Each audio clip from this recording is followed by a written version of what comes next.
Sí, ya estoy grabando. Yo después Cuando edito, yo no. Ah, bueno. corto el inicio, así que no hay problema. Ya. Se voy a dejar ingresar.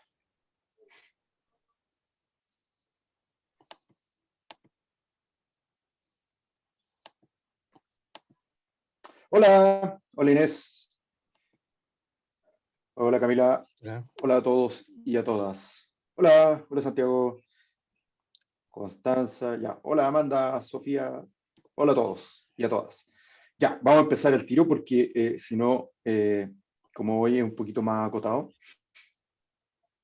eh, tenemos que terminar justo a las 4:30 para tampoco abusar del tiempo de ustedes. Eh, Eso. ¿Tú vas permitiendo los accesos, Sí, ningún problema. Marcelo? Ningún problema. Ya, muchas gracias. Entonces, bueno, lo que vamos a discutir hoy tiene que ver con lo que es cinética, ¿sí? Y básicamente, sigue entrando gente, ya. Bueno, pero No te básicamente preocupes. lo que vamos a ver, ya, listo. Hoy vamos a ver cinética. eh, y como les decía, o sea, por favor traten de interrumpirme porque yo soy súper malo para ver el chat, entonces probablemente no voy a pescar las preguntas, ¿sí? Así que eso. Durante las últimas dos sesiones, ¿cierto? La cápsula de termodinámica que ustedes escucharon o vieron, ¿cierto? Y la clase que tuvimos de equilibrio el otro día, ¿cierto? Habíamos hablado que estábamos solamente en un mundo en el cual nos permitía, en el fondo, determinar si las reacciones ocurrían de un lado a otro, ¿cierto? Básicamente, cuál era el posible curso de reacción más probable, si las reacciones en el fondo eran espontáneas. Y cuando definíamos estas reacciones espontáneas, decíamos que podían ocurrir en ese sentido, ¿no? Pero lo que habíamos dicho era que ese mundo de la termodinámica, ¿cierto? Y por extensión el equilibrio químico, no nos permite en el fondo definir temporalidad, ¿no? El equilibrio y la termodinámica no nos permiten predecir el cuándo, ¿sí? Y entonces eso es lo que adelantamos el otro día, que hablamos eh, de que en el fondo la cinética, el estudio de la disciplina de la cinética, en realidad eso era lo que nos permitía estudiar en el fondo las velocidades de la reacción y más o menos predecir las cantidades, ¿cierto?, que podíamos encontrar de distintas especies en determinado punto de una reacción, ¿no? Entonces, a mí, hoy, probablemente ustedes van a volver a esto, y sobre todo en, en, cuando toquen este tópico de enzimología en su curso de bioquímica, ustedes van a volver probablemente a hablar de cinética y de orden de reacción, ¿cierto? Y constantes de velocidad, ¿cierto? Entonces, como este es un curso más bien de química general, a mí hay dos conceptos o dos ideas que me gustaría en el fondo que quedaran claras, ¿no? Lo primero es cómo podemos expresar la velocidad de una reacción desde el punto de vista de la cinética. Y lo segundo es de qué depende que una reacción sea lenta o rápida, ¿cierto? Y qué es lo que la define, ¿sí? Entonces, bueno, en la clase pasada ya habíamos discutido, ¿cierto? Este ejemplo ficticio donde teníamos unos reactantes A, que eran estas pelotas grises, ¿cierto? Y que se convertían a un producto B, que eran estas pelotitas rojas, ¿cierto? Y en el fondo lo que ustedes y lo que discutimos, ¿cierto? Era que básicamente si yo partía desde A, ahora si se fijan le borré el coordenada de reacción, le puse por definición ya tiempo, porque eso es lo que vamos a ver. Llegaba a un punto, ¿cierto? Esta reacción avanzaba y llegaba a un punto, ¿cierto?, en que empezaban a consumirse los A, empezaban a aparecer los B, llegábamos a un punto en el cual se estabilizaban y aparecía esta mezcla estable que llamábamos el equilibrio entre lo que eran los reactantes y los productos, ¿cierto? Y si seguimos esto desde un punto de vista un poquito más completo, ¿cierto? Y ahora expandiendo un poquito esta reacción, ahora con dos reactantes A y B, y que nos dan este producto C, y básicamente tenemos lo mismo, ¿no? Si A y B son estas pelotitas rojas y azules, y C este producto verde, lo que nosotros deberíamos observar para esta reacción, ¿cierto? Si nosotros medimos las concentraciones de A y de B, es que básicamente vamos a ver esta desaparición, ¿cierto? Progresiva de A y de B, y de manera concomitante, cuando vayan disminuyendo, ¿cierto? Estos A y B, los reactantes, va a ir apareciendo C. ¿Hasta cuándo? Hasta cuando lleguemos a un punto, ¿cierto?, en que se estabilizaban estas concentraciones, ¿cierto? Y ahí era, en el fondo, el punto de equilibrio, ¿sí? Y esto es muy similar al ejemplo que vimos con el tetróxido de dinitrógeno y el dióxido de nitrógeno, ¿cierto? Básicamente desaparecía el reactante, aparecían productos. Entonces, si ustedes se fijan, perdón, si ustedes se fijan desde ya, ustedes podrían intuitivamente definir, ¿cierto?, que en el fondo yo podría de alguna manera estimar o calcular cambios en la concentración de estas especies en función del tiempo, ¿cierto? Y eso es lo que me daría eventualmente algo que podríamos llamar velocidad, ¿cierto? Y esto es de manera análoga, ¿cierto?, a lo que ocurre con la rapidez, ¿cierto? La velocidad, en el fondo, la rapidez física, ¿sí? Donde en el fondo la velocidad o la rapidez, en realidad, en rigor, el escalar, ¿cierto?, la rapidez igual a la variación del cambio de posición, digamos, o sea, la distancia de un cuerpo, ¿cierto?, en función del cambio del tiempo, en relación a un intervalo de tiempo. Y eso ustedes lo expresaban matemáticamente como la derivada de la posición en función al tiempo, ¿cierto? Y bueno, en el caso de este auto, ¿cierto?, ustedes probablemente van a ver lo van a ver medido por lo menos prácticamente en todos lados, ¿cierto?, en kilómetros por hora, a excepción de Estados Unidos, ¿cierto?, que lo miden en millas por hora. Pero bueno, y en sistema MKS, en rigor, esto es metros partido por segundo, ¿cierto? Pero básicamente es una variación de posición en función del tiempo. De manera análoga, si nosotros quisiéramos expresar en el fondo la velocidad de esta reacción, en realidad lo que nosotros podemos hacer es medir esta velocidad como el cambio de concentración en función del tiempo. Y eso es lo que nos lleva a que, básicamente, desde el punto de vista matemático, esto sería una derivada de la concentración en función del tiempo. Y para todo efecto, esta concentración entonces va a tener unidades molar, y el tiempo lo vamos a, principalmente lo vamos a considerar en MKS, ¿cierto?, segundo, ¿sí? Y eso por descomposición, en el fondo, sería que entonces la unidad de la velocidad de reacción de cualquier reacción debería estar medida en moles por litro por segundo, ¿sí? Entonces, ¿cómo entonces podemos medir el curso de una reacción? Y aquí ya habíamos conversado un poco de esto en relación de que nosotros podíamos seguir ciertas propiedades macroscópicas de las reacciones y de esa manera determinar el curso de la reacción. Y aquí tenemos un ejemplo, en este caso es bromo molecular en solución acuosa, que lo vamos a hacer reaccionar con ácido fórmico. Y esta reacción, ¿cierto?, produce bromuro y produce, bueno, protones, ¿cierto?, y liberación de dióxido de carbono.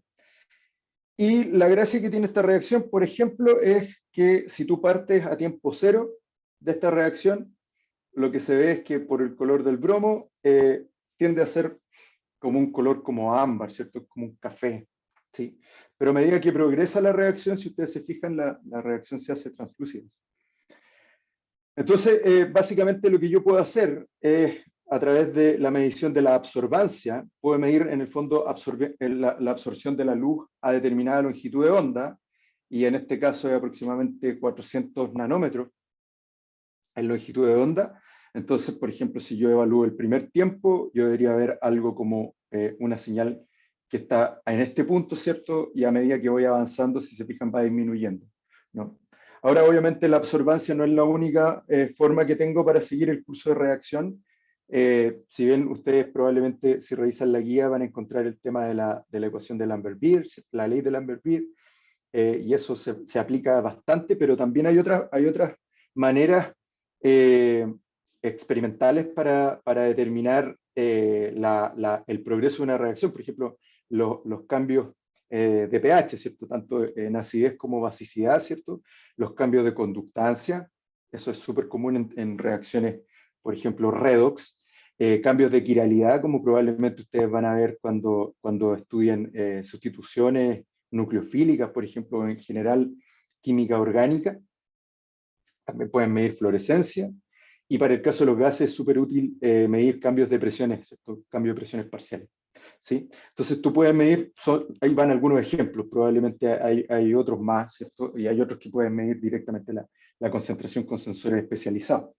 Entonces, volviendo a esto, básicamente para una reacción como la que vimos al principio, de A y B, cuando digo que en el fondo ustedes intuitivamente ya empezaron a pensar en una variación, en una velocidad, en función del tiempo, en el fondo podemos determinar tanto las velocidades de consumo de A, en este caso el reactante, como la velocidad de aparición de B, ¿cierto?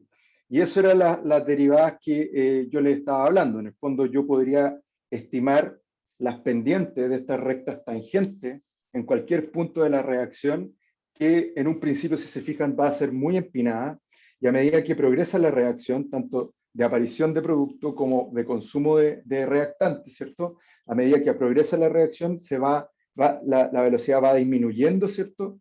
¿Y hasta cuándo? Hasta cuando llegamos a un punto en que la velocidad de descomposición y de producción se hace cero, ¿cierto? Las pendientes, ¿se fijan? Las pendientes de estas tangentes van a ir achatándose, ¿cierto? Hasta el punto que las pendientes van a ser cero. ¿Qué significa ahí? Es que básicamente no hay variación neta ni de producto ni de reactante en esa reacción. Y en ese punto, eso es lo que conocíamos como el equilibrio, ¿cierto? El equilibrio químico. Ahora, desde el punto de vista de las velocidades, si ustedes se fijan, ¿cierto? Aquí podemos tener, obviamente, en positivo, ¿cierto? Porque en el fondo va a haber más al final, menos al principio. Y acá, en el fondo, lo tengo corregido por el menos, ¿cierto? Porque va a haber menos al final y más al principio, ¿cierto? Entonces puedo expresar esta velocidad para esta reacción, ¿cierto? De 1 a 1, o sea, se descompone un A, me produce un B. Básicamente existe una relación de proporcionalidad entre lo que es la descomposición de A y la formación de B de manera directa, ¿cierto? O sea, esta velocidad yo la puedo expresar de estas dos maneras, ¿cierto? En rigor podrían ser delta, si son velocidades, ya vamos a ver lo que son las velocidades promedio, o diferenciales, pero básicamente son la misma expresión, solamente expresadas viéndolas desde el punto de vista de la medición del reactante o del producto, ¿cierto? Entonces, veamos de nuevo esta reacción del bromo molecular con el ácido fórmico. Ya habíamos visto, ¿cierto?, que a medida que progresa la reacción y va decayendo en el fondo el bromo, lo que tenemos es que básicamente las velocidades, si se fijan, no son las mismas.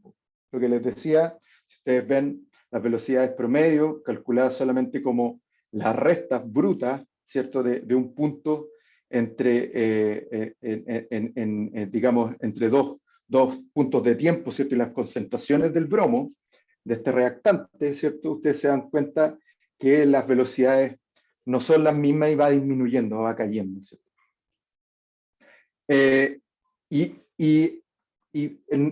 A ver, aquí hay una pregunta en el chat. ¿Por qué nada hay un signo negativo? ¿Es porque disminuye la velocidad? No, Sebastián. Y por favor pregúntenme, porque si no voy a estar volviendo... Ya. Lo que ocurre es que en realidad ahora va en el fondo. O sea, si tú consideras que este es un diferencial y el diferencial consideramos que en realidad es punto final, punto inicial, en el caso de B es fácil porque va a haber más que en el inicio o en un punto X. Aquí hay más que acá. Por lo tanto, ese delta es positivo. Tiene sentido una velocidad positiva, ¿cierto? Aumenta. En el caso de la descomposición, tú acá tienes menos que acá. Por lo tanto, esta expresión va a ser negativa. Para corregirlo eso, por eso se pone el signo negativo. ¿Ya? Entonces, ojo, no es porque disminuyan. De hecho, lo que está diciendo esta expresión es que tanto esta expresión como esta expresión nos permiten definir las velocidades en el mismo punto de tiempo. ¿Te fijas? En este caso, que es de 1 es a 1. Pero el problema viene cuando, por ejemplo, en estos casos. Ya, súper, quedaste claro entonces, Sebastián. Entonces, supongamos que ahora A no se descompone o no se convierte a un B, sino que en realidad se descompone en 2B. Eso significa que cada vez, o sea, esto es obvio, pero perdón, pero cada vez que se rompa A, voy a generar 2B. Por lo tanto, la producción de B necesariamente va a ser más rápida que la descomposición de A, ¿cierto? Entonces, si tú graficas eso y te fijas, es bastante evidente.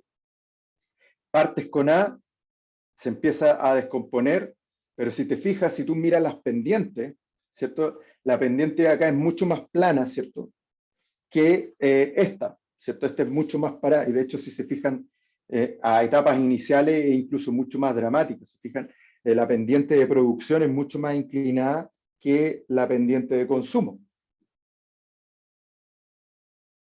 ¿Cómo corregimos eso? Bueno, claro, o sea, si de cada A se producen 2B, significa que la velocidad de este va a ser como el doble.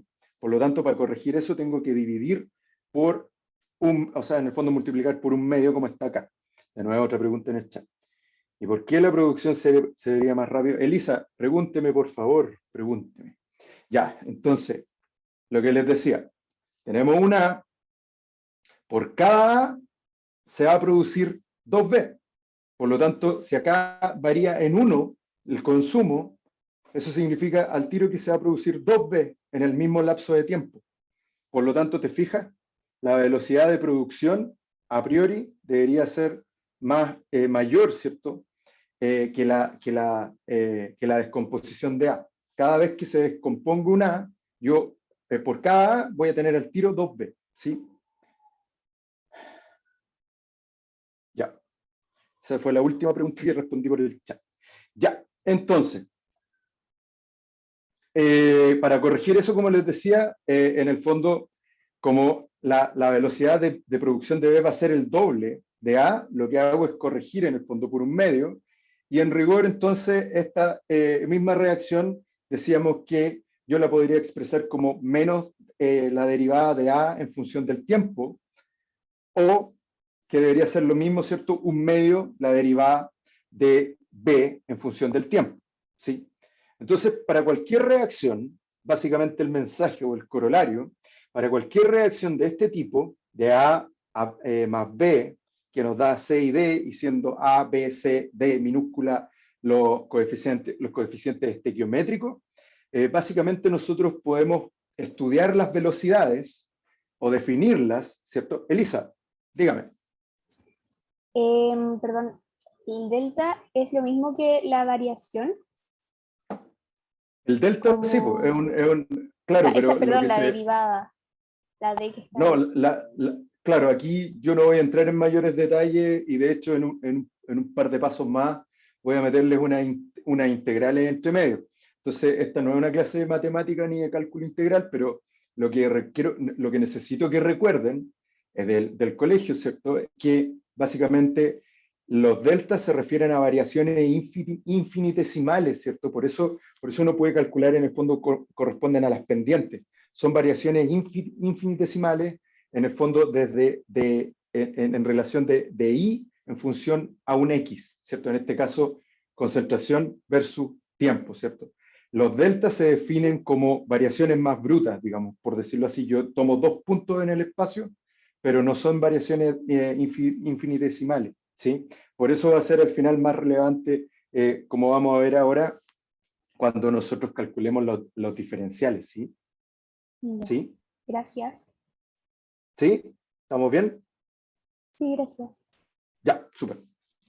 Entonces, básicamente la velocidad la podemos, para esta reacción, la podemos expresar o de alguna manera determinar midiendo el consumo de A corregido por el inverso multiplicativo de su coeficiente estequiométrico multiplicado por -1 o el consumo de B corregido por su coeficiente estequiométrico a la menos 1, multiplicado por menos 1 también, o podemos medir también la aparición de C o D, ¿cierto?, en función del tiempo, corregido por el inverso multiplicativo de sus coeficientes estequiométricos.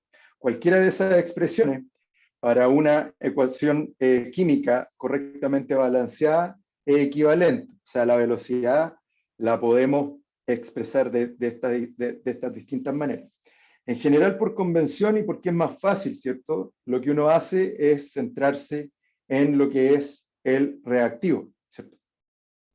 En lo reactante, ¿cierto? Porque en el fondo tú sabes cuánto agregaste en un principio y a la larga tú quieres saber eventualmente cuánto hay en cualquier punto del tiempo.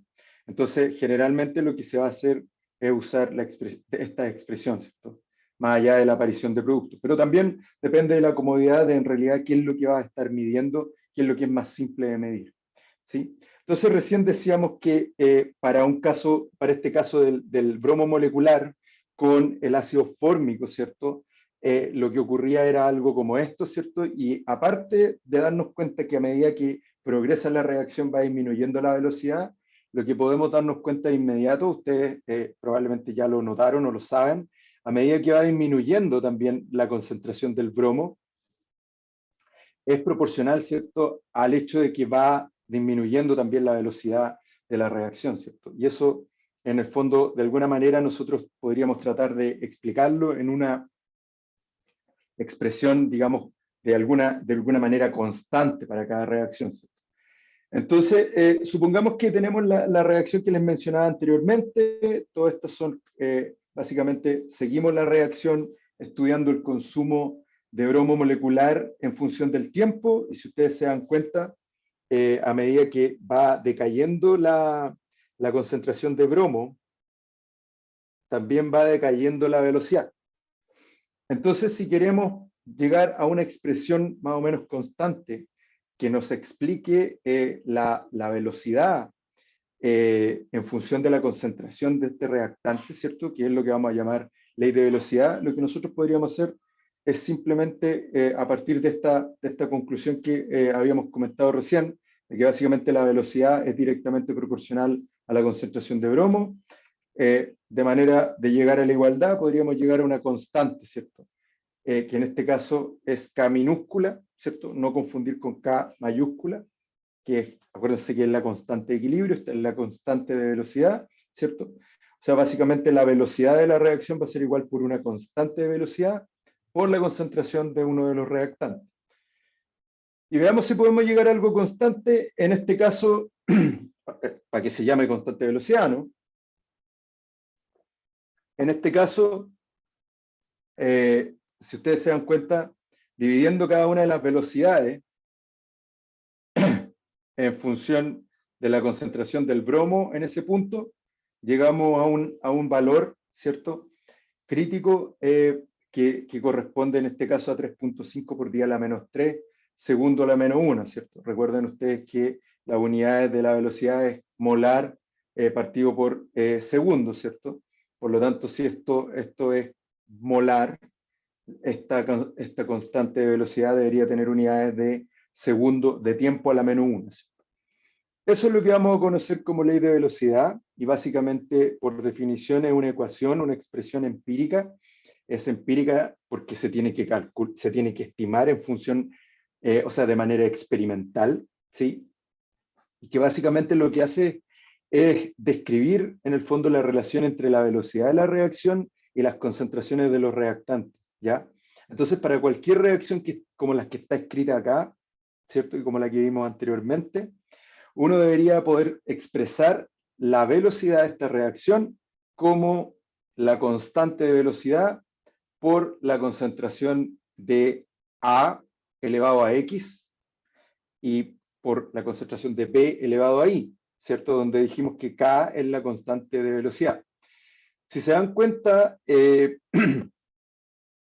aquí X, o sea, los exponentes, ¿cierto?, a los cuales están elevadas las concentraciones de A y B, son distintas de los coeficientes estequiométricos, ¿sí? Y eso hay que tenerlo súper claro. los exponentes, ¿cierto?, que acompañan a las concentraciones de la ley de velocidad no siempre corresponden a estos coeficientes estequiométricos, y esa es la razón de por qué deben ser, estas leyes de velocidad deben ser determinadas experimentalmente. Y esto, como vamos a ver en un rato más adelante, en el fondo van a depender, ¿cierto?, del mecanismo, ¿cierto?, de reacción. ¿Sí? Entonces, para alguien va a preguntar. ¿Sí? ¿Qué era lo de rate? Que se me olvidó. Velocidad. Ya, o sea que eso es igual a las A la otras velocidad. fórmulas. Ya, Sí, exacto.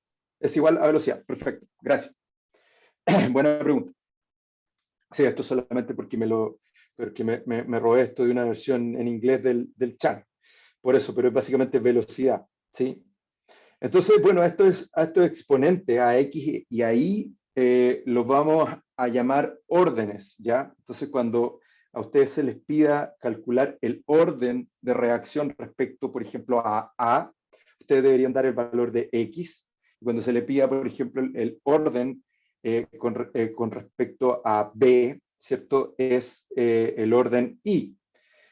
Y vamos a llamar el orden global como la sumatoria, ¿cierto? La adición de todos los exponentes, ¿cierto? O sea, en el fondo X más Y, en este caso, ¿sí? ¿Para qué nos sirve esto? Básicamente porque, claro, recién ustedes vieron un ejemplo, el ejemplo de la reacción del ácido fórmico con el bromo, ¿cierto? Y podíamos calcular las constantes de velocidad, ¿cierto? Y además podríamos eventualmente, digamos, inferir de alguna manera alguna suerte de mecanismo, ¿no? Pero principalmente podríamos saber qué tan rápida es esta reacción cuando nosotros agregamos tal cantidad de reactantes. Entonces, lo que vamos a hacer ahora en este ejercicio, ¿cierto? Y en este ejemplo es básicamente de una manera muy simple. Vamos a determinar, o sea, lo que nos piden para una reacción A más B, vamos a determinar el orden con respecto a B y el orden global de reacción, ¿cierto? Y después ustedes van a calcular la constante de velocidad. ¿A partir de qué vamos a calcular esto? Bueno, nos dan una tabla, ¿cierto? Con distintas concentraciones de A, de B medidas, y nos dicen que en esos puntos, ¿cierto? Nos dan las velocidades, ¿cierto? Ahí en molar por segundo. Entonces, si ustedes se fijan, esta tabla, esto es como el típico ejercicio que uno hace precisamente para calcular constantes de velocidad, ¿cierto? Y el orden de una reacción, la ley de velocidad. Entonces, por ejemplo, en una primera instancia, lo que vamos a hacer es, en el fondo, duplicar la concentración de A. Vamos a evaluar dos situaciones. En una tenemos la mitad de la otra de concentración de A. Y en ese caso, si ustedes se fijan, como son dos componentes en la reacción, vamos a dejar constante a B, ¿ya? O sea, la concentración de B va a permanecer siempre constante en las dos situaciones. Cuando pasa eso, cuando yo duplico las concentraciones, fíjense lo que pasa en la velocidad. ¿Alguien puede rápidamente decir qué es lo que pasa? Se duplica. Se duplica, fantástico. Gracias. No vi quién. Muchas gracias. No vi quién respondió, pero muchas gracias. Eso es, ¿no? O sea, yo duplico A manteniendo constante B y esto se duplica, ¿sí? Por lo tanto, aquí en número, sabiendo que básicamente la velocidad es igual a la constante de velocidad por la concentración de A elevado a X por B elevado a Y, ¿cierto? Aquí en número yo debería elevar a la concentración de A para que, en el fondo, cuando yo duplique la velocidad, o sea, yo duplique la concentración de A, se me duplique la velocidad. Aquí número. 1. Fantástico, Nicolás. Exacto. O sea, si yo duplico A, la velocidad se duplica. Si se cuadruplicara, ahí sería orden 2, ¿cierto? Yo tendría que elevar al cuadrado, ¿cierto? Para cuadruplicar, ¿cierto? Y si se octuplicara, sería orden 3, ¿cierto? Pero en este caso, lo único que ocurre es que cuando yo duplico la concentración de A, esto, ¡pum!, se duplica, ¿cierto? Por lo tanto, en este caso es orden 1 con respecto a A. Perdón.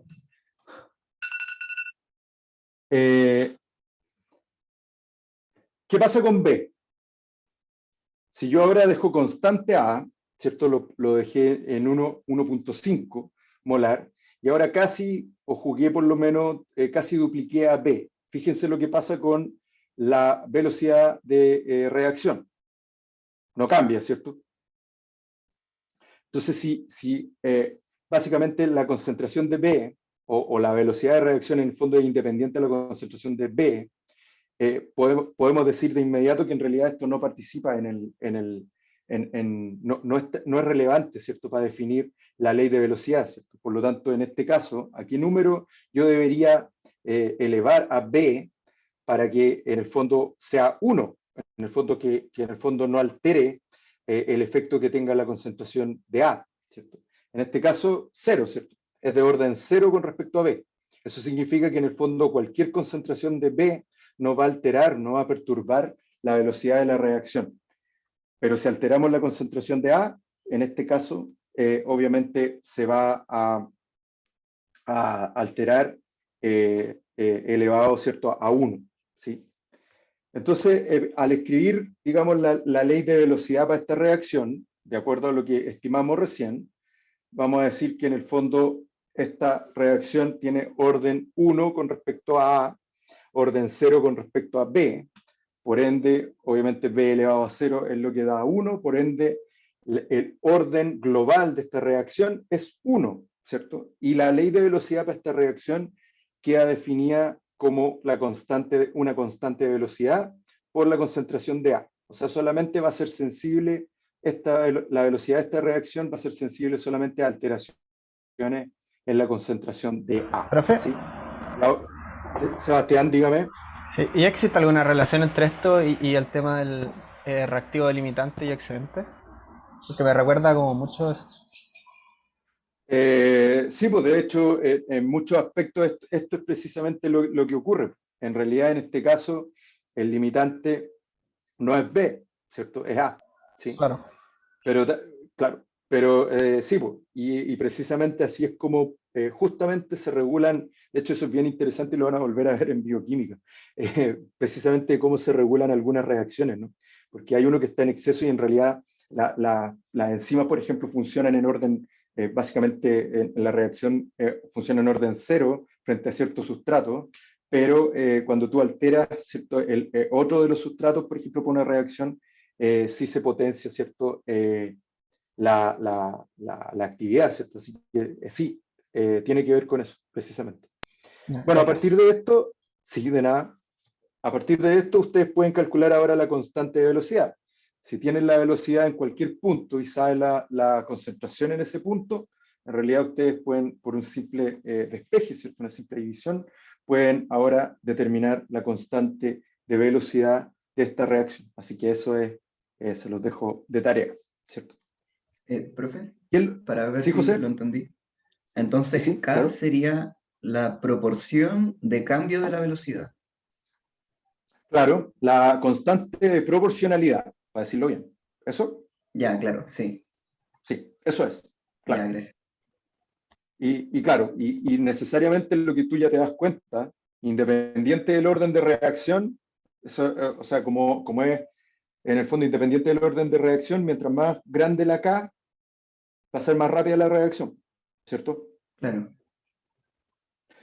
Eso. Y eso va a ser relevante para lo que vamos a ver en un rato más. ¿Qué implican o de dónde vienen, en el fondo, estas leyes de velocidad? Si ustedes ya se dieron cuenta, claro, hablábamos que, por ejemplo, la reacción anterior era de orden 0 con respecto a B y era de orden 1 con respecto a A. Esto tiene una interpretación desde el punto de vista más físico-químico, ¿cierto? En términos de que, por ejemplo, una reacción de orden 0, básicamente lo que nos está diciendo es que es independiente de la concentración de ese reactante, por lo tanto da como lo mismo. Esto es como muy típico, en realidad, algunas reacciones que necesitan algún gatillante y después en realidad están o sea, funcionan. O sea, lo único que necesita es algo que empuje el mecanismo y de ahí, en el fondo, en este caso, por ejemplo, A, que se convierte en C, en realidad da como lo mismo lo que ocurra, porque esta reacción va a ocurrir solamente dependiendo de una constante de velocidad, ¿cierto?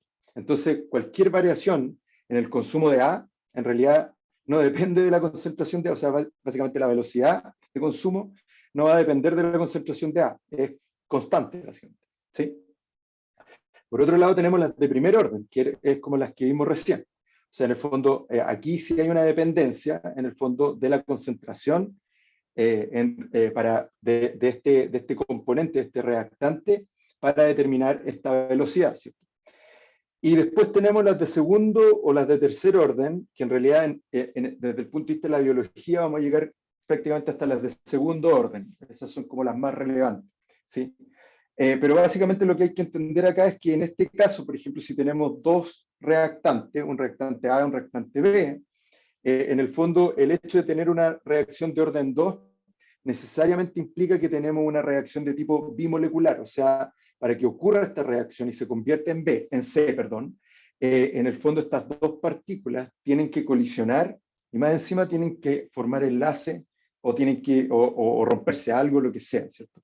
Y en el caso de orden 3 significa que tú, peor, o sea, en el fondo necesitas tres partículas que en un espacio de 3D, ¡pum!, se junten todas, ¿cierto? Y al unísono, en el fondo, estos formen AC, ¿cierto? Entonces, las leyes de velocidad necesariamente nos van a sugerir eso, de que en el fondo tienen un correlato, ¿cierto?, con el mecanismo de reacción, ¿sí? Veamos un poquito cómo podemos expresar y cómo podemos, en el fondo, determinar, a partir de toda esta, a partir precisamente de estas leyes de velocidad, cómo podemos estimar las concentraciones de este reactante en cualquier punto de la reacción, ¿sí? Veamos las de cinética de orden 0 y las de orden 1, ¿cierto? Principalmente van a ser las más relevantes, sobre todo para bioquímica, ¿sí? Ustedes se van a topar en algún punto con cinéticas de orden 0 cuando vean enzimología, ¿sí? Así que esto lo van a rescatar sobre todo cuando vean la ecuación de Michaelis-Menten, ¿no? Entonces, en este caso, si tú graficas, por ejemplo, la concentración de un reactante, en este caso este reactante A, y si comparas tres reacciones da lo mismo, de orden 0, todas tienen orden 0, son independientes a la concentración en el fondo de este reactante. La única diferencia, ¿cierto? Como recién creo que Sebastián nos permitió concluir, ¿cierto? Es que a medida que, si te fijas, aumenta, o sea, perdón, o disminuye en realidad, disminuye la K, lo que ocurre es que en el fondo la reacción se hace mucho más lenta, ¿cierto? Si te fijas, mientras la K es más grande, lo que tú tienes es en el fondo un consumo mucho más rápido y directo, ¿cierto? Y esto, si te fijas, es constante, es una recta nomás, cae independiente de la concentración de este tipo. Aquí partimos en 1 y ¡pum!, disminuyó. Aquí tiene una constante de velocidad de 1 y cae un poco más lento, pero cae de manera constante, y acá tienes finalmente una que es 10 veces menor la primera, ¿cierto? Y cae mucho más lento, ¿cierto? Entonces ahora la pregunta, sí, Matilde. ¿Que solo pueden ser de orden 0 reacciones unimoleculares? No, pues, o sea, de hecho, esto lo que estamos hablando es con respecto a un reactante. O sea, en este caso, con respecto a ese reactante A, ¿recuerdas el ejemplo de recién? El ejemplo de recién era una reacción que en la ecuación neta tú tenías A y B, sin embargo, solamente participaba en la velocidad de reacción A, pero era de orden 0 con respecto a B, ¿cierto? ¿Sí?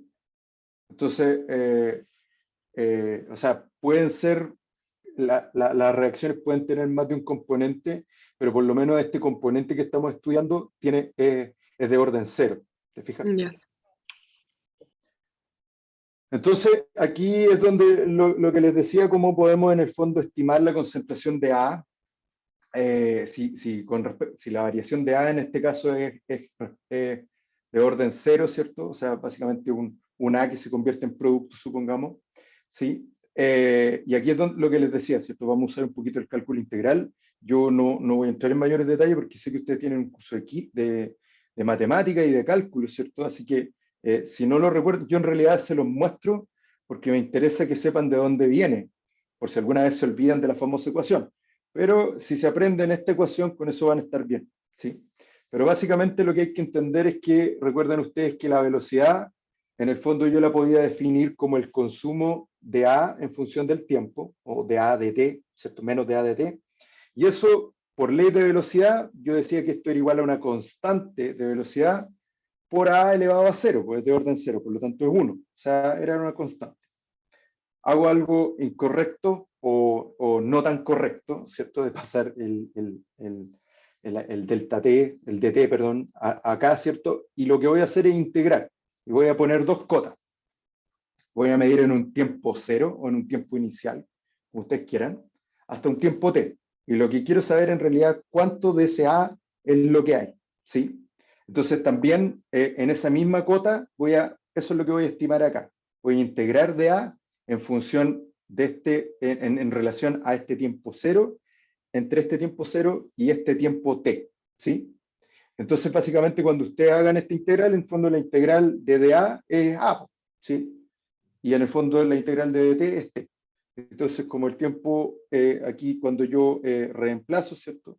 Y evalúo mi integral, en el fondo lo que me voy a dar cuenta es que básicamente esto va a ser menos kt, porque el otro es 0, y este va a ser en el fondo a en el tiempo t, y este a en el tiempo 0. Si se fijan, esto explica claramente el punto que vimos recién en este decaimiento constante, ¿no? Básicamente esto es la ecuación de la recta, se fijan, esto es x, n, ¿cierto? ¿Se fijan? Donde para esta ecuación, que se expresa en esta gráfica, si yo grafico para una cinética de orden 0, solo para las de orden 0, si yo grafico la concentración de A en función del tiempo, el intercepto con la ordenada va a ser, en el fondo, la concentración de A en el tiempo 0.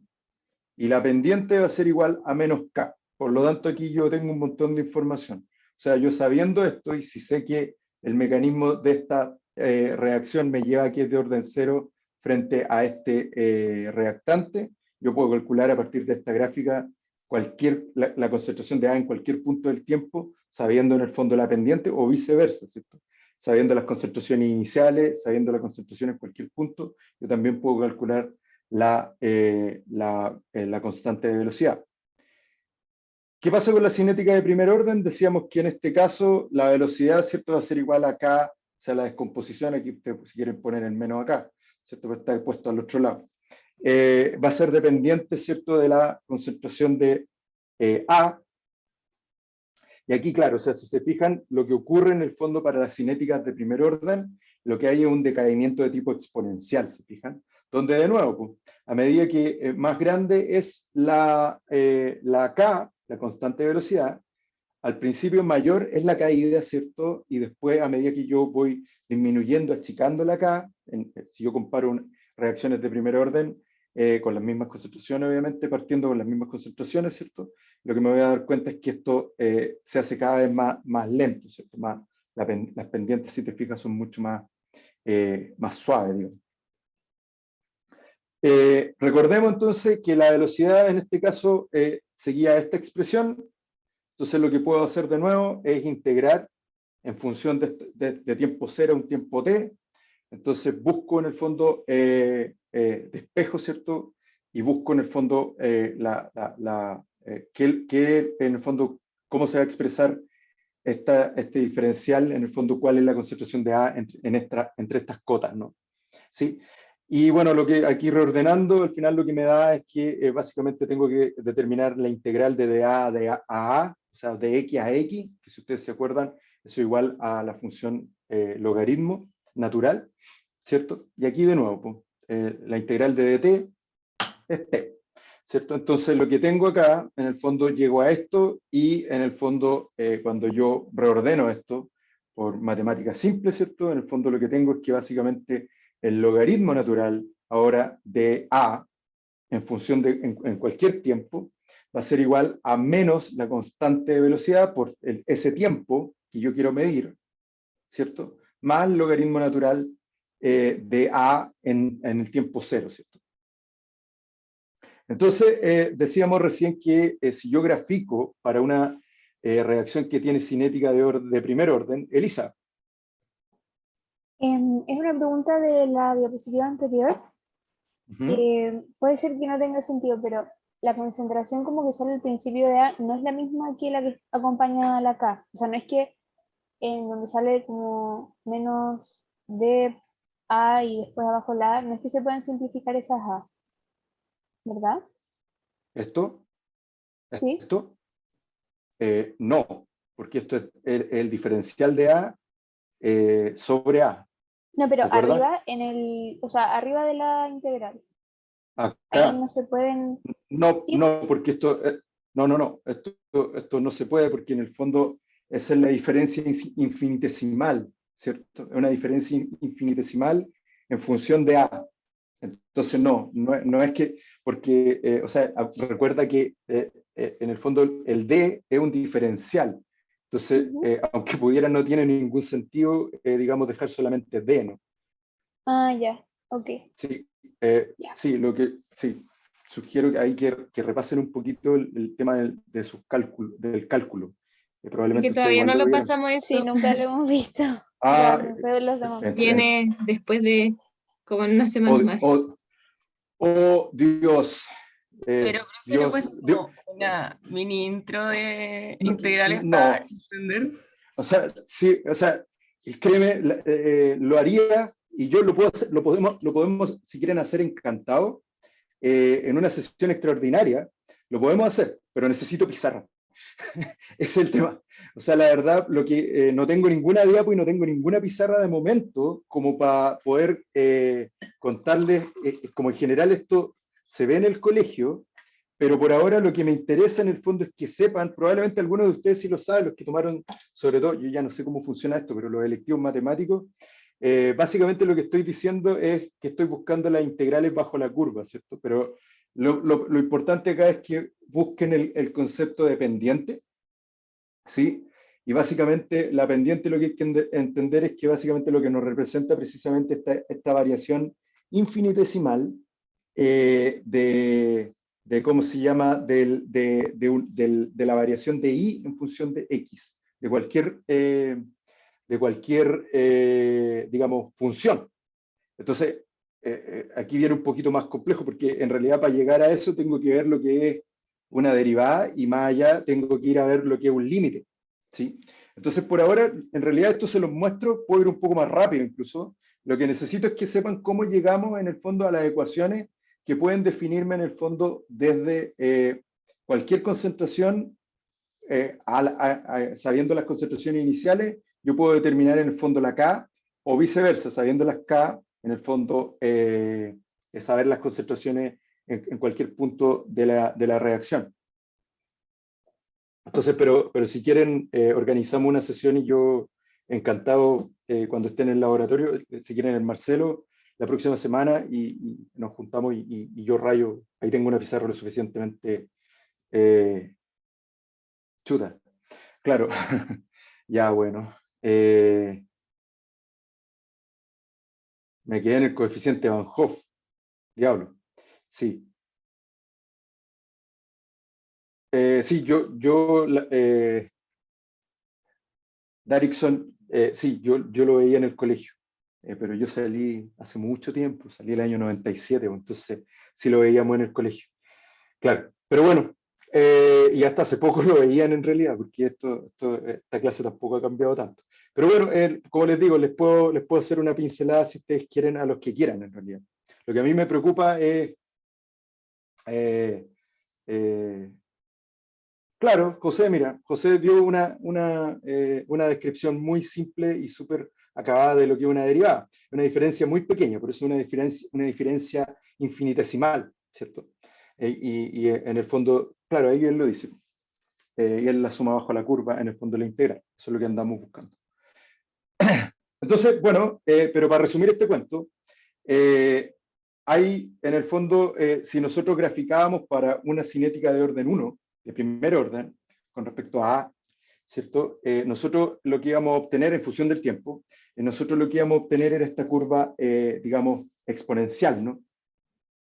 Y esto a veces puede ser un poquito complejo si yo quiero empezar a estimar, ¿cierto? Porque en el fondo las exponenciales siempre son un poco más truculentas y no son cómodas. Siempre lo que andamos buscando es la linealidad, ¿no? Entonces, si se fijan, solo para recordarles, cuando resolvimos esto llegamos a esta expresión. O sea, básicamente eso, si se fijan, eso es muy parecido nuevamente a la ecuación de la recta, ¿no? Entonces, básicamente si yo ahora grafico, en vez de esto, grafico el logaritmo natural de A, ¿sí? En función del tiempo, lo que yo tengo es precisamente una línea recta, donde en este caso el intercepto con la ordenada es el logaritmo natural de la concentración inicial, ¿cierto? Y donde la pendiente es menos la constante de velocidad. Finalmente, en el tema de la cinética de segundo orden, ¿cierto? Estas son incluso mucho más lentas, ¿cierto? Y es mucho más dramático si se fijan el efecto de las K, y esto tiene que ver, recuerden, porque ya pueden por lo menos empezar a intuir, ¿cierto? Que el hecho de tener que juntar más partículas en un solo punto, obviamente enlentecen aún más las reacciones, cuando yo comparo una que tiene orden 1, ¿cierto? Unimolecular. Solamente para hacerlo simple y ya para no complicarles tanto la vida, básicamente esas curvas no son exponenciales, en el fondo es una cuadrática. Entonces cuando yo hago la integración, en el fondo a lo que llego es que básicamente para una cinética de segundo orden, si yo en el fondo grafico 1 partido por la concentración a cualquier tiempo t, en el fondo eso va a ser igual en función del tiempo, ¿cierto? Eso yo lo puedo obtener con una constante de velocidad más 1 partido por A inicial, ¿cierto? Y básicamente lo que yo debería obtener en este caso para una cinética de segundo orden es que al graficar el recíproco de la concentración de A en función del tiempo, perdón, yo debería obtener una recta de pendiente positiva, donde la pendiente nuevamente va a ser K, y donde el intercepto, la ordenada, va a ser 1 partido por la concentración inicial, ¿no? Y de nuevo, esto es lo mismo, ¿cierto? Que la ecuación de la recta, mucho más fácil. Ahora, profe, José. eso sería relacionando los reactantes, ¿no? Pero ¿qué pasa Sí. con los productos? ¿Es lo mismo pero con signo negativo? Porque la velocidad es la misma, pero...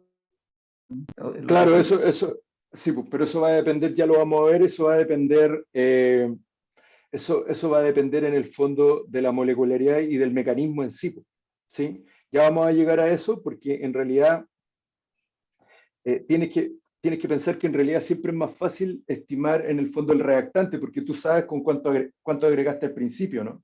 Es mucho más fácil medir eso antes que estar midiendo un producto, ¿cierto?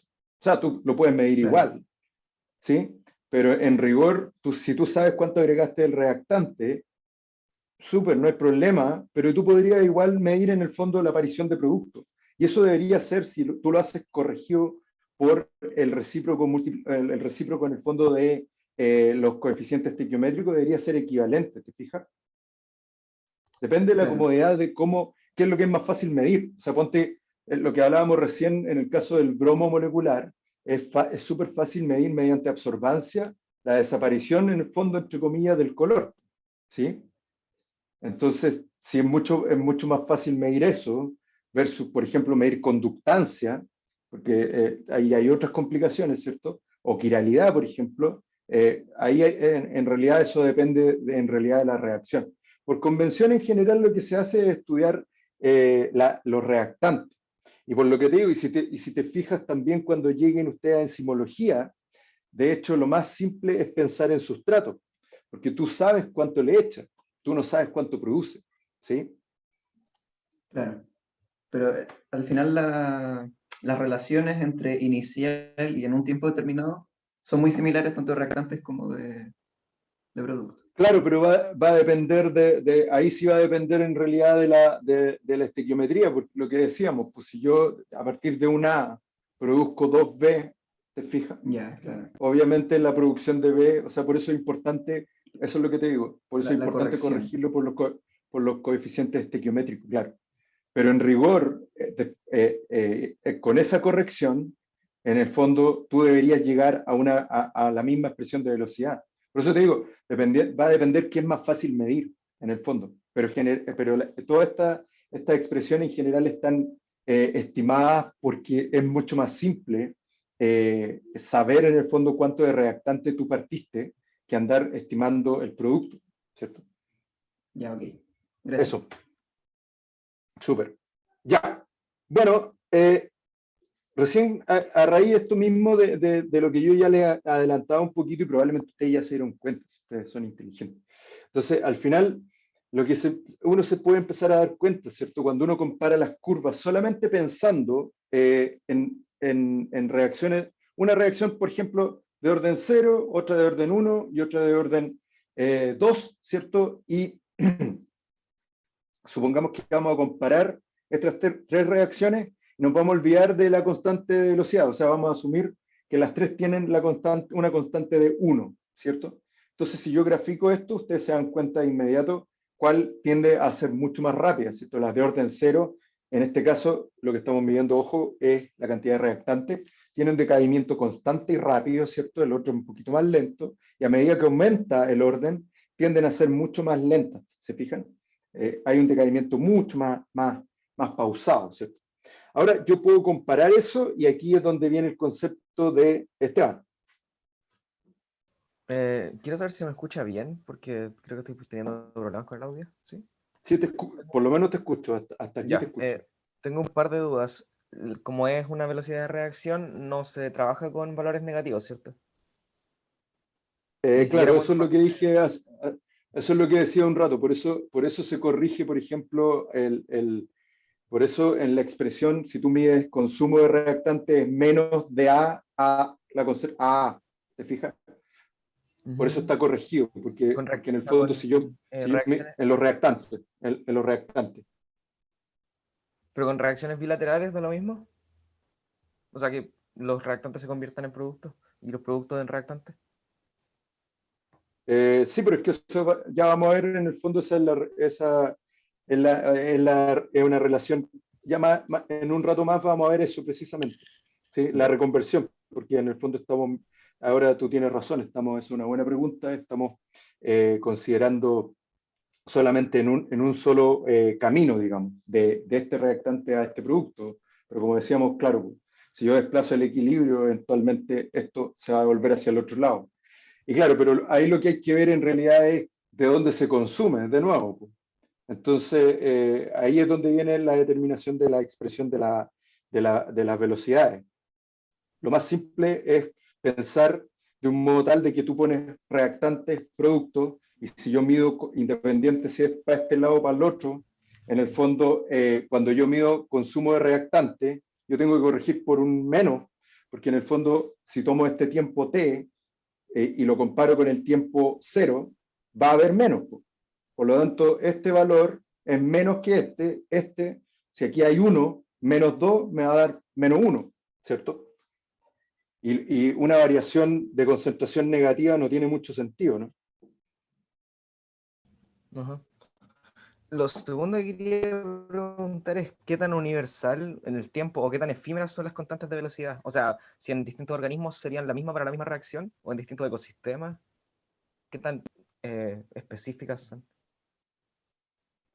No entendí el tema de los ecosistemas ni de los organismos. Si yo tengo una reacción enzimática en un organismo, y después tengo otro organismo en donde está pasando la misma reacción enzimática dentro. Ya, pero ya. Sí, no, sí, ya. No, ahí te perdí. Ahí no te escuché, pero ya creo haberte entendido. A ver si te entendí. Ya, aquí hay dos puntos y esto, claro, el tema, ahora estamos viendo solo reacciones químicas. Y al final de esta clase yo les voy a hablar un poquito de catalizadores, ¿cierto? Que en el fondo es lo que son las enzimas. Para caracterizar las enzimas es más complejo que esto, porque en el fondo tú vas a necesitar una constante, que en el caso de las enzimas micaelianas es la Km, y más encima vas a necesitar una constante de velocidad que es el Kcat, el K catalítico, que básicamente es básicamente el de la etapa lenta, ¿cierto?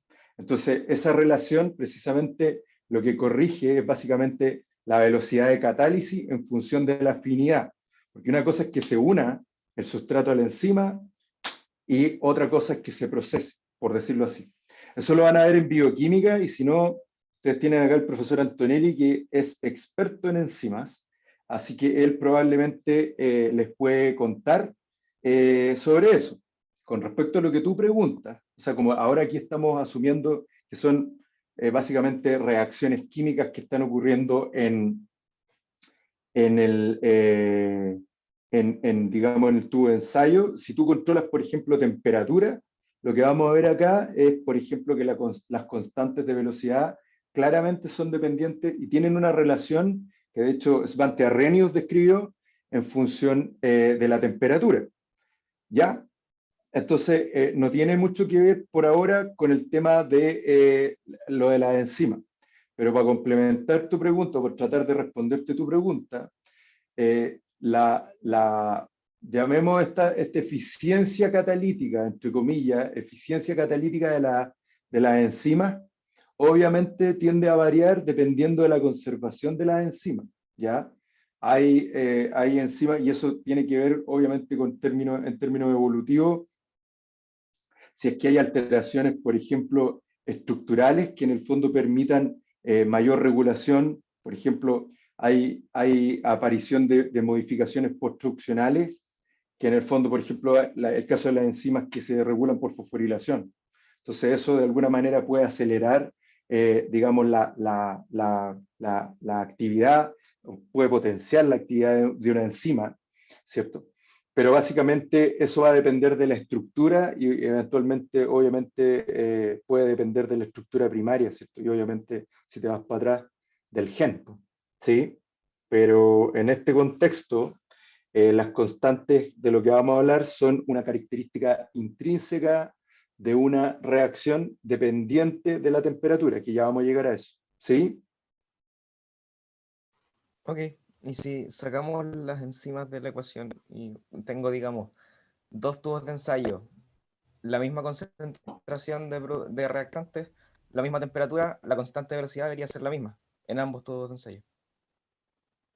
Claro, pues eso es la definición, claro, de una constante, o sea, una constante. Ok, Sí, claro. claro, eso. Vale, gracias. Sí, eso. Sí. Bueno, entonces lo que comentábamos, entonces, si nosotros ahora le damos un valor de 1 a esta constante de velocidad, ¿cierto?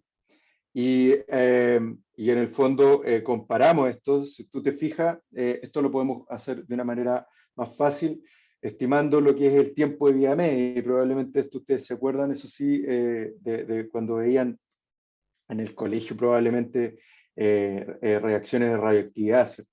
Donde en el fondo el tiempo de vida media va a ser de un reactante, ¿cierto? Va a ser el tiempo que se demora en el fondo en consumir o en reducir a la mitad un reactivo, ¿cierto? Un reactante en este caso, ¿cierto? La concentración. Entonces, por ejemplo, si en todos estos casos partimos de 1, ¿cierto? Básicamente la pregunta es ¿cuánto tiempo nos demora llegar a 0,5?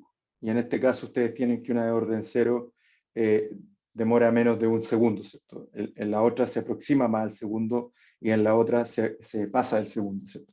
Entonces, esto básicamente introduce el concepto de vía media, ustedes lo pueden calcular. Esto es bastante relevante, sobre todo, por ejemplo, el tema de los antibióticos.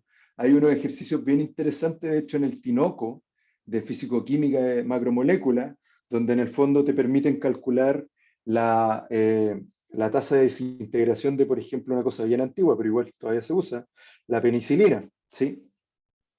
Tú te das cuenta que en realidad la penicilina se descompone en una reacción de orden 1, ¿cierto? Por lo tanto, y eso más encima es sensible a la luz. Así que en el fondo ahí tú puedes en el fondo darte cuenta lo relevante que puede ser en el fondo entender que hay reacciones que tienden, perdón, creo que es orden 0. Claro, de hecho eso es lo sorprendente. Entonces básicamente el tema es que se descompone relativamente rápido cuando tú la dejas expuesta a la luz. ¿Sí? En términos generales, para que nos entendamos, básicamente, bueno, esto es un mono súper redundante, pero igual. O sea, básicamente si yo parto con esta cantidad, cuando yo llegue a la mitad de esta cantidad medida en este punto, voy a hablar de que esta es la primera vía media, después puedo calcular esta otra, ¿cierto? Y es básicamente una constante, ¿cierto? Entonces, yo puedo estimar los tiempos de vía media dependiendo de estas, dependiendo de frente a qué tipo de reacciones estoy.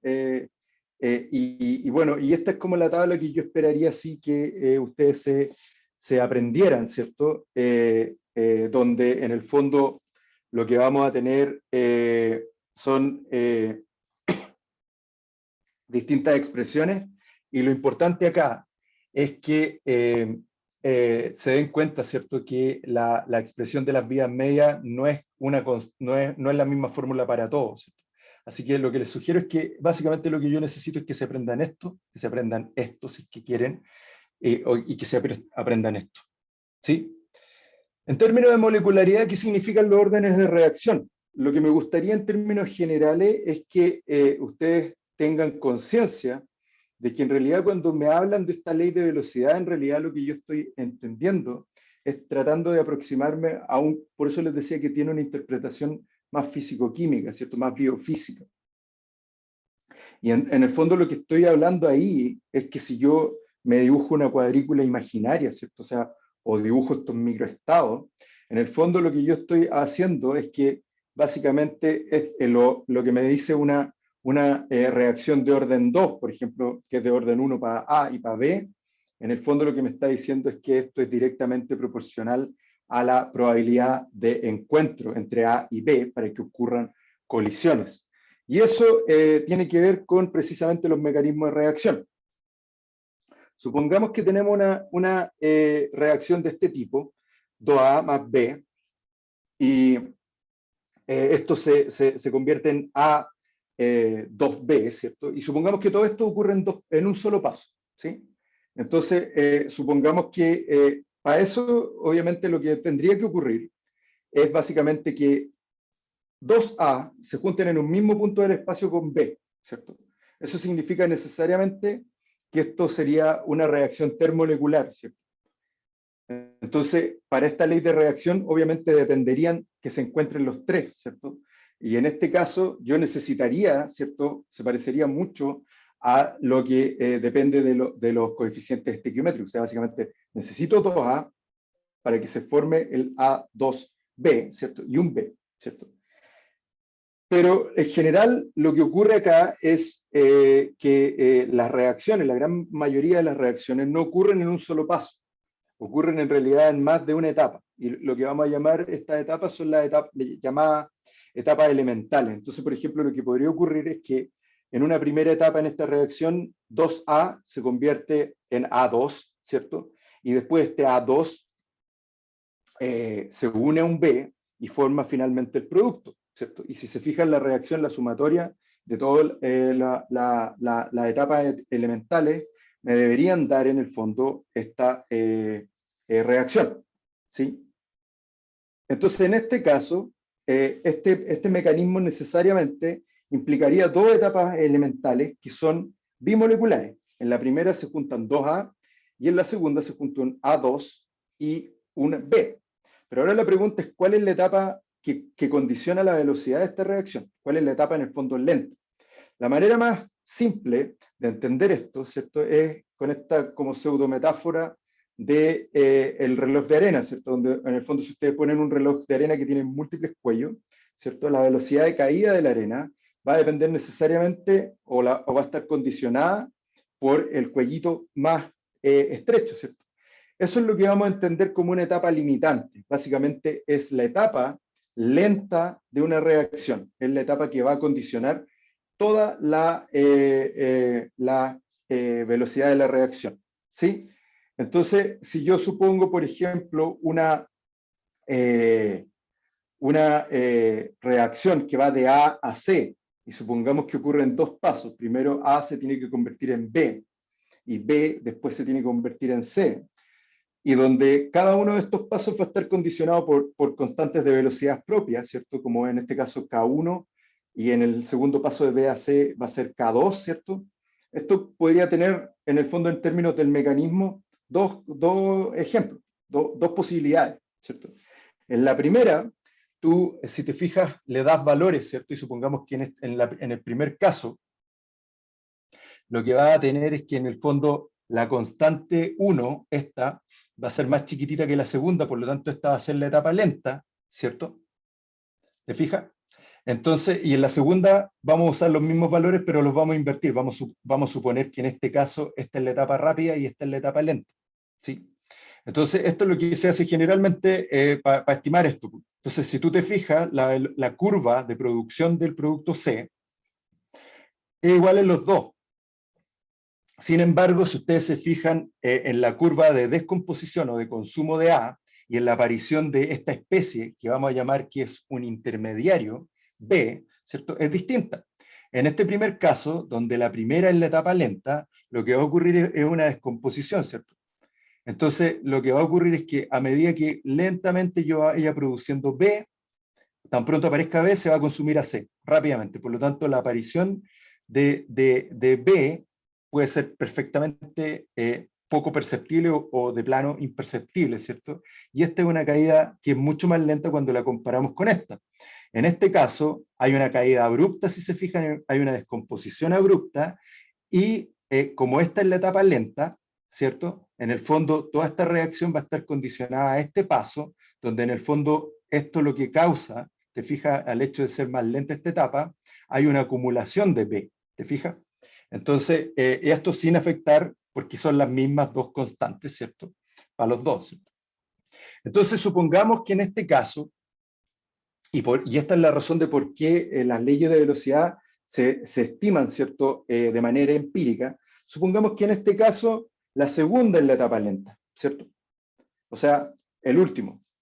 Y entonces nosotros suponíamos que en este mecanismo de reacción había una formación de un intermediario, A2. Si esta es la etapa lenta, nosotros deberíamos observar en algún punto de la reacción que empieza a aparecer y se empieza a acumular A2, ¿cierto? Porque esto se forma rápidamente, pero después se demora en encontrarse con B. La reacción neta sigue siendo la misma. La gran diferencia es que en este caso la ley de velocidad debería estar condicionada por la constante, ¿cierto?, de la etapa lenta y condicionada, ¿cierto?, por las especies, ¿cierto?, a un orden X, ¿cierto?, en función, ¿cierto?, de esta segunda etapa. Entonces, si se fijan, lo interesante de este ejemplo es que a pesar de tener la misma reacción con la que partimos, si nosotros esperamos una reacción que ocurre en 2 etapas elementales, siendo en este caso la segunda reacción mostrada ahí la etapa lenta, si se fijan en la ley de velocidad, aparece un intermediario, ¿sí? Entonces, esa es la razón. Lo que me dice esta expresión es que básicamente yo puedo modificar la velocidad de esta reacción si yo empiezo a modificar o juego, ¿cierto?, con la concentración de A2, ¿cierto? Y A2, ojo, no aparecía en la ecuación inicial.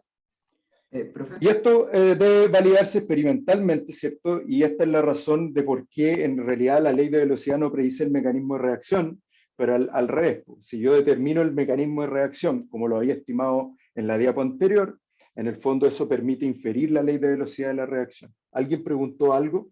Sí, es que eso de que la transformación en la etapa 1 es rápida y la otra es lenta, eso fue inventado, ¿no? En verdad da lo mismo, o sea, podría ser al revés. Podría ser al revés. La gran diferencia es que ahí en ese caso la ley de velocidad debería ser B, A y listo. ¿cierto? Depende solamente de la concentración de A, ¿no? ¿Sí o no? Claro. Sí, porque esa es la etapa lenta, esa es la que condiciona. Básicamente el problema no es llegar acá, el problema está acá, ¿no? En este caso. Si estamos al otro lado, en el fondo el problema sería formar A2, perdón. Y en ese caso ELISA, sería K, ¿sí? la concentración de A al cuadrado. Sí. No necesariamente, eso debe validarse experimentalmente. ¿Te acuerdas que lo que te decía originalmente? Ahí habría que jugar con las concentraciones de A de nuevo, ¿sí? Pero lo que sí, tú no deberías observar la aparición de A2, ¿cierto? Elisa y Cintia, creo. Sí, profesor, que no entendí. Cuando dice la última ecuación, la de velocidad, o sea, la que es de la etapa 2, ¿Ya? esa, o sea, siempre esa como ecuación va a representar la velocidad final o la velocidad solamente Claro. de la lenta. No, o sea, en este caso ese es precisamente el mensaje, que como la etapa lenta condiciona precisamente, la etapa lenta es la que condiciona la ley de velocidad, porque la otra constante es tan chiquitita que básicamente, o sea, perdón, es tan grande que en el fondo esta es la etapa rápida, da lo mismo, es como si seas independiente, ¿te fijas? Ah, o sea, Eso es como que puede contar como 0 o sí podría influir, Por aunque eso, sea en 0,0. Exacto. Sí. Ah, Cintia. Gracias. Cintia.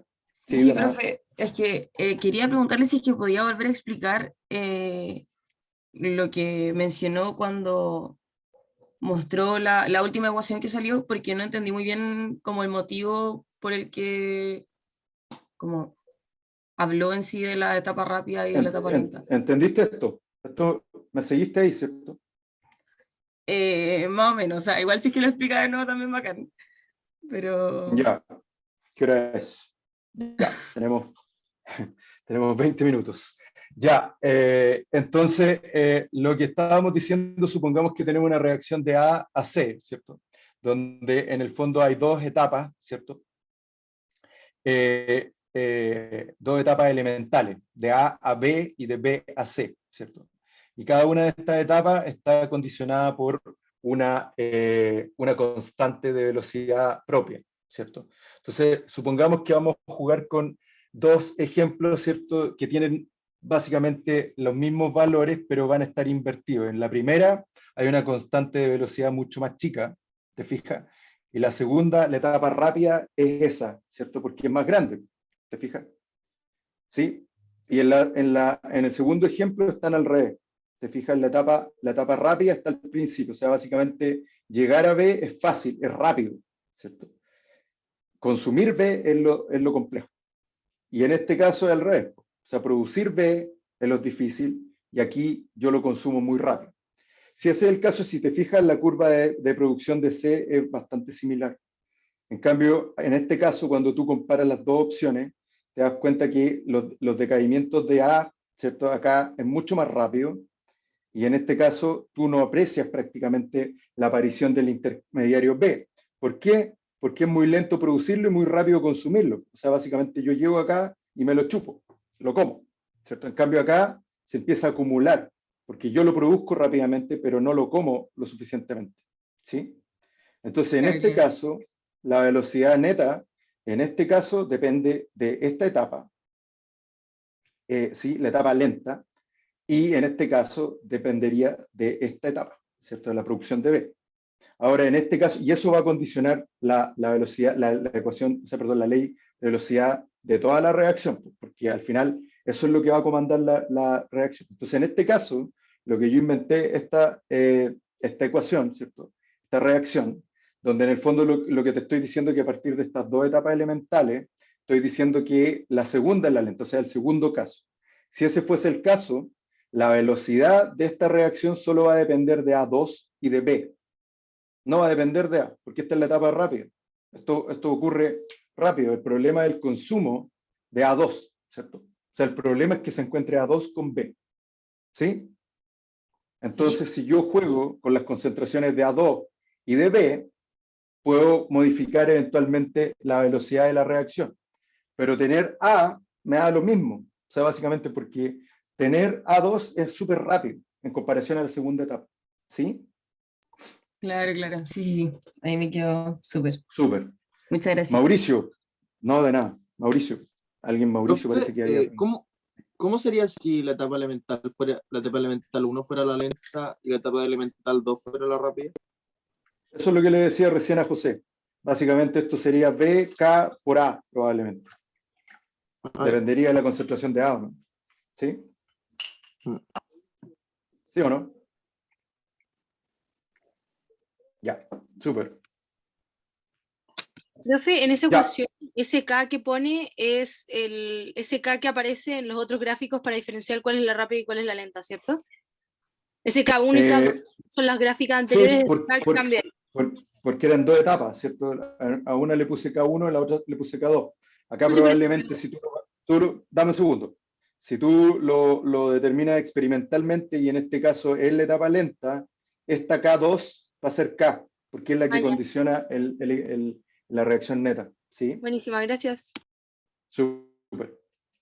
Ya, entonces, en términos de esta etapa limitante, ¿cierto? Y cuando uno empieza a estudiar los perfiles de las reacciones, tú puedes perfectamente determinar un perfil energético, y lo que hay que tener aquí súper claro es que para un experimento, ¿cierto? Para una reacción como la que estábamos viendo recién, si tú sigues básicamente la energía, en este caso energía potencial, porque estamos obviando el factor entrópico, y donde tiene esta reacción, este delta E, ¿cierto? Esta diferencia de energía potencial entre lo que es los reactantes de los productos, ¿cierto? Va a encontrar un punto, ¿cierto? Que es está acá, ¿no? Que básicamente es un paso que es como la suerte del cerro que hay que subir para llegar desde los reactantes hasta este intermediario, ¿cierto? A2, ¿cierto? Esta barrera energética es lo que vamos a llamar, ¿cierto?, la energía de activación. Y esta energía de activación tiene que ver con una cosa que se llama, que es la teoría de Irving, que tiene que ver con las colisiones efectivas, ¿sí? O sea, básicamente, recién decíamos, ¿cierto? Una reacción, ustedes ya se dan cuenta, ustedes lo intuyen probablemente. Juntar dos partículas en un punto del espacio 3D, en un espacio de tiempo más encima, ¿cierto? Es más fácil que juntar tres. Y esa es la razón de por qué las reacciones bimoleculares generalmente son mucho más rápidas que las de tres, ¿sí? Pero más encima esto tiene que ocurrir, por eso se llaman colisiones efectivas, tienen que ocurrir en una orientación tal que produzcan reacción. Por ejemplo, si tú tienes esta reacción de 2AB, va a producir A2 y B2. Si tú tienes, por ejemplo, si estos dos tipos chocan, te fijas en esta orientación, van a tener el mismo producto, y básicamente la producción neta de productos A2 y B2 es cero, ¿cierto? Tú no vas a producir. O sea, lo que tiene que ocurrir es que tienen que chocar o tienen que juntarse en tal orientación, ¿sí? Y por otro lado, lo que hay que asumir es que básicamente esta molécula, estas partículas tienen que chocar con cierta energía, que es cierta energía cinética que en el fondo haga que se choquen. Entonces es como si chocáramos dos bolitas, ¿cierto? Y las bolitas estas chocan y se devuelven, si se fijan. Tiene que haber cierta energía cinética que en el fondo contribuye a la formación o a la ruptura de enlaces, ¿cierto? Y eso es el significado en el fondo energético de la energía de activación.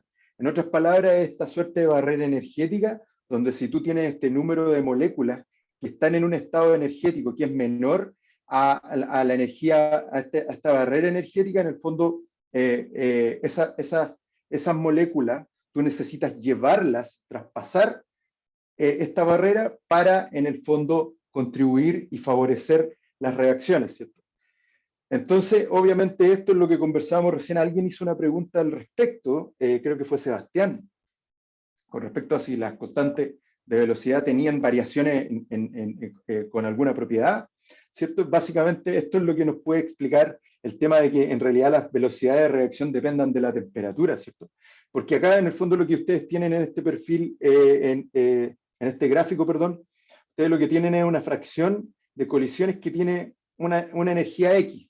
Y aquí hay un valor constante que es esta barrera energética, ¿cierto? Este delta G gato, así se representa, un delta G con un gato, que es la energía de activación. Si tú tienes las mismas moléculas, ¿cierto? Y las pones a baja temperatura, lo que vas a tener necesariamente, si tú te recuerdas, hay una relación directa entre lo que es temperatura y energía cinética. Por lo tanto, vas a tener la mayor proporción de estas partículas, de estas colisiones, perdón, de partículas, en un nivel de energía inferior a lo que es esta barrera energética. Si tú aumentas la temperatura, esta misma fracción de colisiones, ¿cierto?, se va a mover y en el fondo tú vas a proveer suficiente energía cinética, perdón, para traspasar, ¿cierto?, para incrementar y para vencer en el fondo esa barrera energética. Elisa. No entendí qué era la barrera energética. Lo más simple es pensar en esto, es recordar esto, ¿cierto? Si tú tienes un reactante y quieres llegar a un producto, es básicamente ese cerro, es la energía, esta barrera energética que les digo, es lo que se llama la energía de activación, ¿sí? Y básicamente es una barrera energética, es el límite, básicamente las partículas tienen que tener por sobre esa energía para producir colisiones efectivas, ¿sí? Tanto en orientación como en energía. O sea, en el fondo, ese es el tema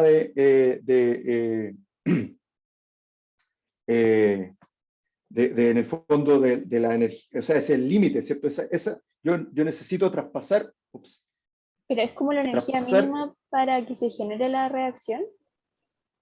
Claro, eso es lo que yo tengo que traspasar para llegar al otro lado. ¿Sí? Ya, muchas gracias.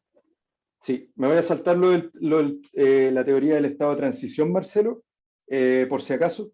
Pero básicamente esto para responder también el tema de la pregunta de Sebastián, ¿cierto? Él preguntaba si en el fondo esta constante variaba, y en realidad Arrhenius se dio cuenta que efectivamente varía en función de la temperatura, ¿cierto? Y él lo que se dio cuenta es que esta constante de velocidad, que básicamente era lo que condicionaba, ¿cierto?, la velocidad de reacción, en el fondo tiene una relación con la temperatura, ¿cierto? Es una relación exponencial, como ustedes ven, ¿cierto?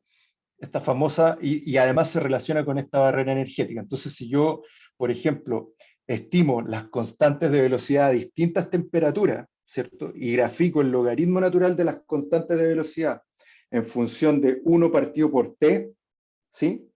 Básicamente lo que yo puedo encontrar es que esa pendiente va a ser igual a menos la energía de activación partido por la constante de los gases, ¿sí? O sea, básicamente, y de nuevo, o sea, recuerden ustedes, la energía de activación es una constante para una reacción X, ¿sí? Ahora, las constantes de velocidad, en el fondo, van a depender de la temperatura, porque a medida que yo aumento la temperatura, yo aumento la energía cinética de las partículas, aumentando los choques efectivos y de esa manera proveyendo mayor posibilidad de que se generen reacciones. Sí. Tengo 2 preguntas con la diapositiva que estaba mostrando ahí. Sí, José. Uno, ¿qué representa la A?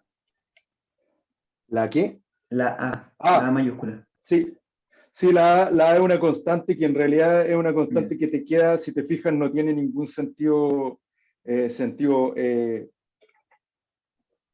físico, ¿no? Ya, así que no te preocupes por la A. O sea, pensando, no sé, en otras reacciones, ¿qué tiene que ver los gases? Ahí, como por qué está la constante de los gases. Entiendo lo de la temperatura, pero ¿qué tienen que ver los gases? Sí. Si son otras, de repente, no sé, entre sólidos o sólidos y líquidos. Sí, ojo, la constante de los gases, o sea, sí, es que si me hace esa pregunta, entonces en el fondo, por ejemplo, no podríamos usar la constante de los gases en la determinación del delta G, por ejemplo, ¿cierto? Sí, es que tengo la misma pregunta y después, claro, ya, pues todo esto lo que tienes que entender es que básicamente todos los primeros estudios que hacían todas estas personas eran básicamente en reacciones gaseosas, porque era obviamente mucho más fácil de medir, ¿cierto? Presiones, ¿cierto? Y en el fondo después en el fondo tú aproximabas esto a lo que son las soluciones diluidas, ¿cierto? Soluciones ideales. Entonces, básicamente, probablemente a usted, el profesor Quiñones le habló de cómo en el fondo tú traslapas, ¿cierto? Porque en el fondo cuando hace una relación de la presión, por ejemplo, osmótica, una cosa tan simple como eso, pi es igual a mRT, ¿cierto? Y eso en el fondo es una conversión de, en el fondo lo que tú estás diciendo es que básicamente el comportamiento de un soluto en una solución tiene un comportamiento similar a lo que es un gas ideal, ¿cierto? Ah, ya. Entonces, eso es.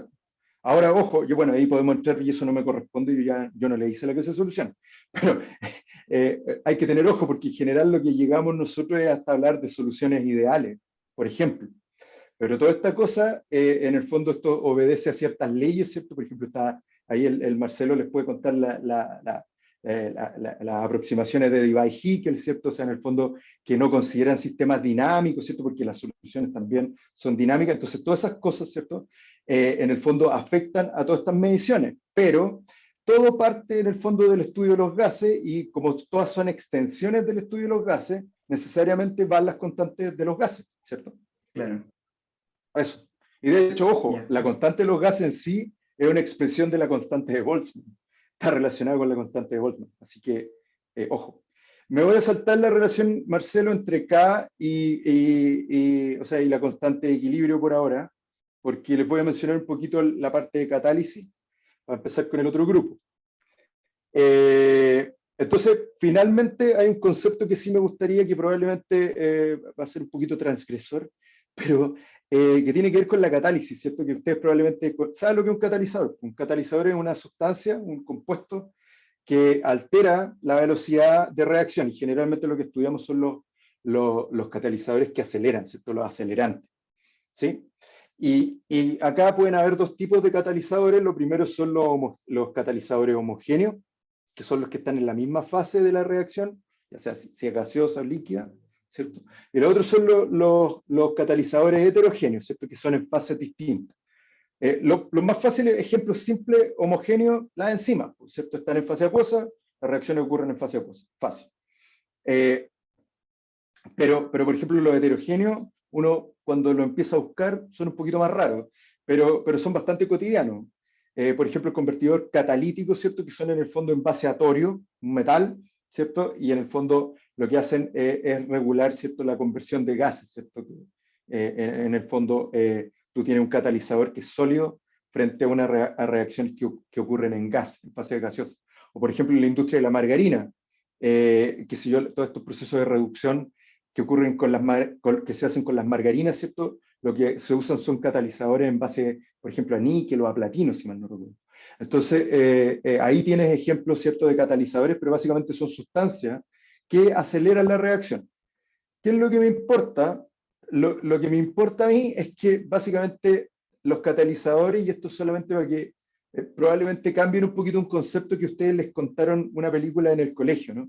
Que a ustedes probablemente toda la vida les han dicho que los catalizadores disminuyen la energía de activación, ¿cierto? O sea, disminuyen esta barrera energética que recién discutíamos con la Elisa, ¿cierto? Si tú tienes, en este caso, solamente graficado en el punto de vista de la energía potencial, obviando el factor entrópico, ¿cierto? Donde tienes una reacción, si te fijas, que tú podrías decir, bueno, que en el fondo tiene una menor energía, habría que ver la entropía ahí para saber si esto es exergónico en realidad, pero básicamente esta es la famosa barrerita energética, y a ustedes probablemente lo que le dijeron es que los catalizadores, o sea, más precisamente probablemente las enzimas, lo que hacen es en el fondo disminuir la energía de activación. Eso no es correcto 100%, ¿ya? O sea, entendamos que la energía de activación para una reacción es una constante, eso es lo que vimos recién, ¿sí? No dependía ni siquiera de la temperatura. Había una barrera energética que yo tengo que traspasar. Lo que hacen los catalizadores es ofrecer un mecanismo alternativo de manera tal de que ese camino, ese mecanismo, lo que tiene en el fondo es una energía de activación menor. Entonces, por ejemplo, si te fijas, la variación de energía entre los productos de esta reacción y los reactantes sigue siendo la misma en los dos, ¿cierto? No hay alteración.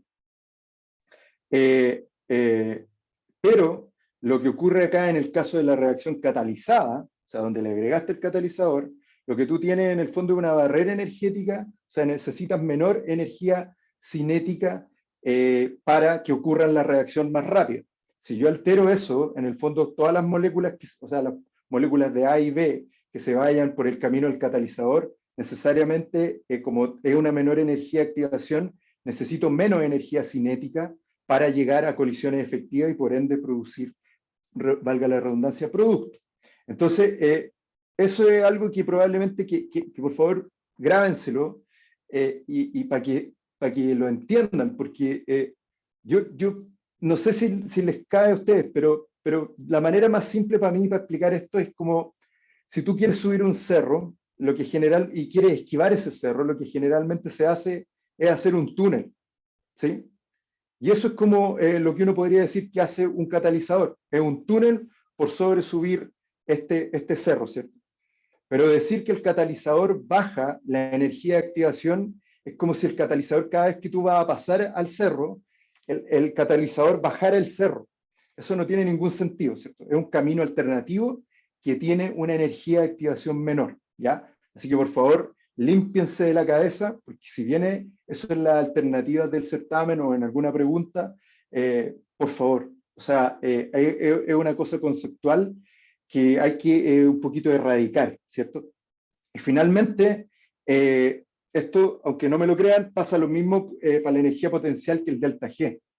Entonces, y esto ustedes lo van a ver cuando lleguen a enzimología, ¿sí?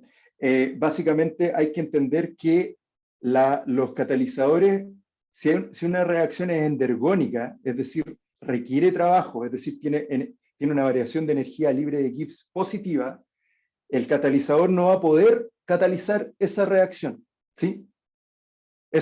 Para eso va a haber que alterar el equilibrio. Entonces, básicamente los catalizadores lo único que hacen, proveen este mecanismo alternativo con una energía de activación menor, ¿sí? Pero sin alterar el equilibrio. Por lo tanto, tampoco alteran el delta G de la reacción, solamente el delta G gatito, ¿cierto? Entonces, eso son las dos cosas que me gustaría rescatar. Y les dejo ahí la tabla de resumen, ¿cierto? No sé, creo que alcanzamos a una pregunta porque ya vamos a entrar a la siguiente clase. No sé si hay alguna pregunta. De todas maneras, Marcelo, podemos hacer una sesión a lo mejor de consulta.